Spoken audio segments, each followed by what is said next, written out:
Hey everyone, welcome back to my channel. In this video, I have LEGO Harry Potter set number 76402, the Hogwarts Dumbledore's Office, to review. It retails for $109.99 Canadian, and I can't wait to review it for you guys and explore all the details that comes with this set. Honestly, before I begin the review, I'm not the biggest fan of the entire Hogwarts modular type of theme of all the 20th anniversary sets and forwards, it seems.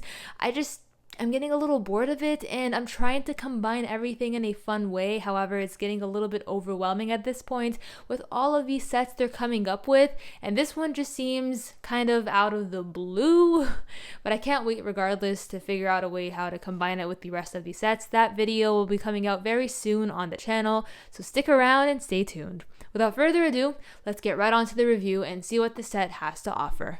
The very first minifig we have here is Professor Dumbledore. Now he features his rich red robes with the golden tints all over it. He has his white hair and his beard. On the back you can see the printing for his torso there, which just features his hood and his face expression. And beneath the beard, here's a closer look at his entire torso. He just has his robes flowing together very nicely between the torso and leg piece.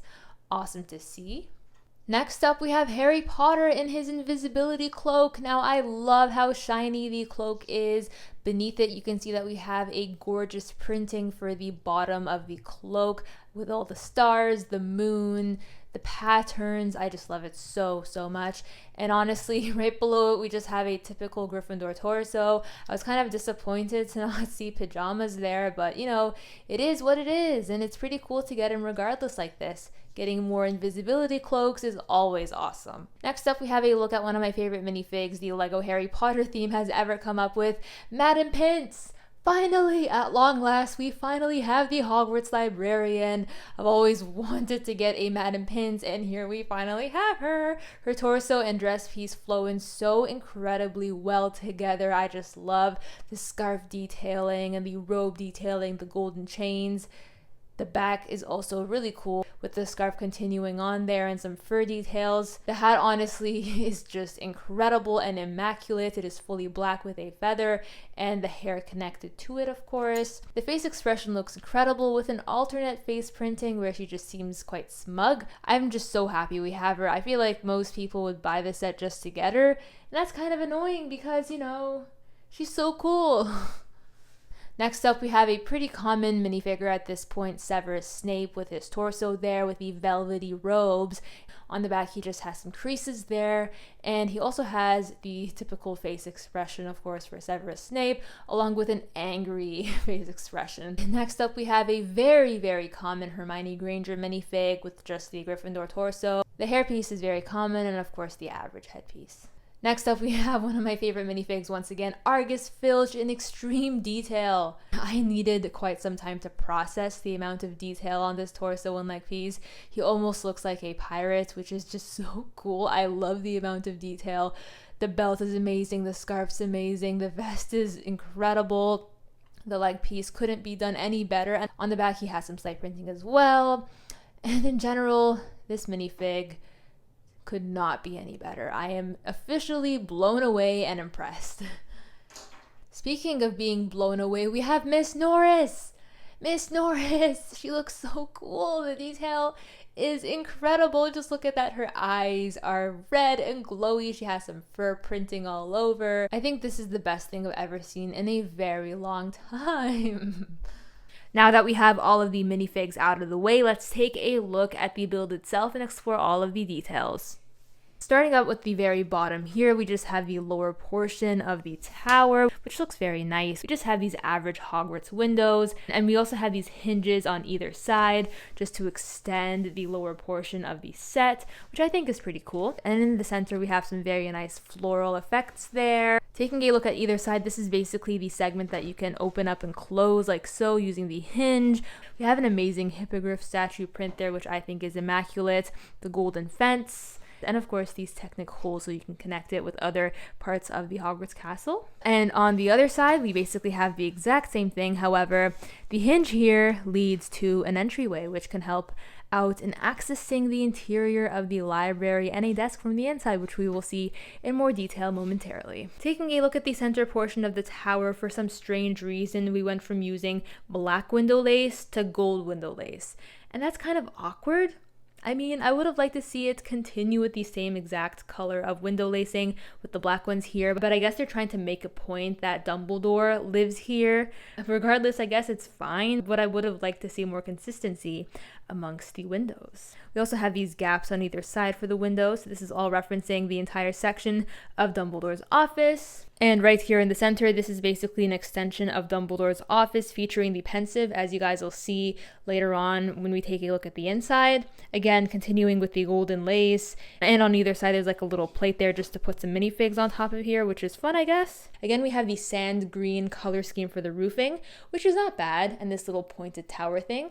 And in the center, we have the Hogwarts logo, which unfortunately is stickered on the shield here. And also these chimney modules for the rest of the roof.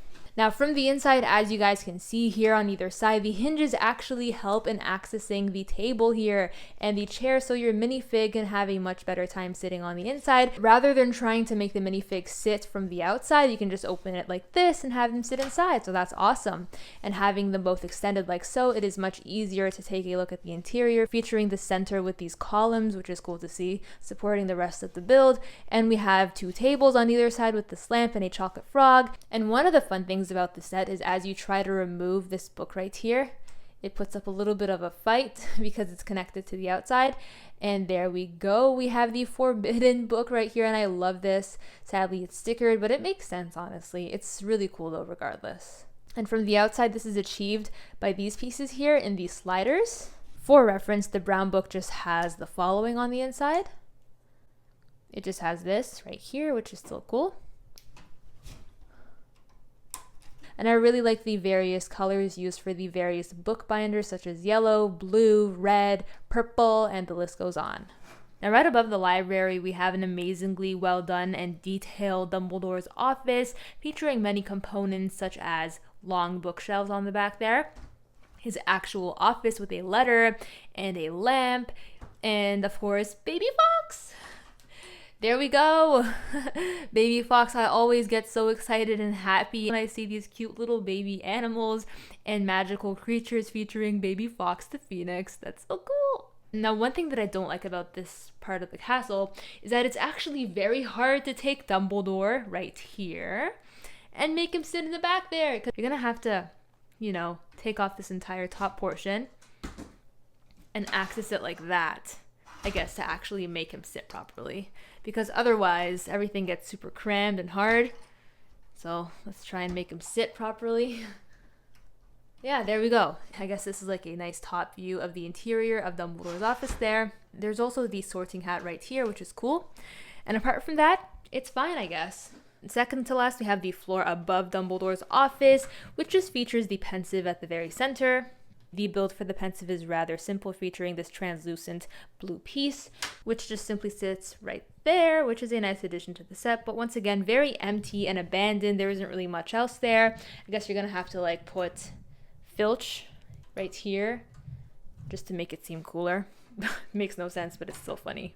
Lastly, we have this section, which features 3 of the wizard cards that I got in the set that I kind of like decided to hide here, because I was like, what else am I going to do with these? I'll get them confused and mixed up with the other sets. Anyway, we just have Professor Snape.